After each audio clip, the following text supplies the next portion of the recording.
$500 per coin this week. How high can it go and what does it mean? Well, just to give you an impression of what's going on here, Bitcoin has doubled in August. Many years ago, 5 years ago, I remember having a debate around a dinner table when Bitcoin was 30 as to whether it could ever hit 100. That seemed outlandish at the time. We now know the answer to that. Question is, where can it go from here? Before we talk about that, once again, remind you of our view of Bitcoin in general, which is that this is the perfect asset for a speculative bubble. This is a very interesting new technology. It's a limited supply. It's theoretically worth anything because it has no intrinsic value, and it actually does have some practical use. Bitcoin transactions are increasing pretty much week by week over time, which is good. And so if you're looking at Bitcoin from a fundamental perspective, the unit that you want to track actually is Bitcoin transactions. The more it is used, the more embedded it gets in society.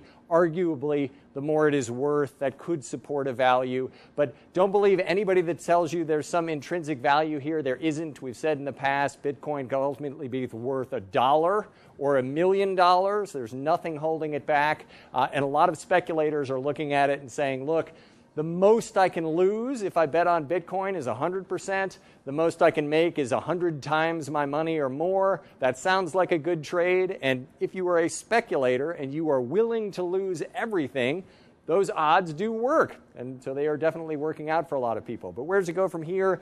Again, focus on Bitcoin transactions for Bitcoin. Gives you a sense of how it is being adopted into society. But something else to watch as you look at Bitcoin is the rise of other cryptocurrencies. Pretty much every cryptocurrency is now going up again. Ethereum, Bitcoin Cash, which was recently forked off of Bitcoin, suddenly seeing a resurrection in its price. So folks are suddenly going crazy about cryptocurrencies in general. That is often a warning sign. Back in the dot-com bubble, which I was intimately familiar with, we saw a lot of profoundly strong companies like Amazon, Yahoo in those days, AOL. Their stock prices were doing incredibly well, but so were the stock prices of lots of companies that ultimately didn't have very strong fundamentals, and ultimately those companies, the stock prices went to zero. So if you're thinking of speculating on cryptocurrencies, sure, for a short term, you may be all right in any of them, but ultimately Bitcoin is the brand. So we will keep tracking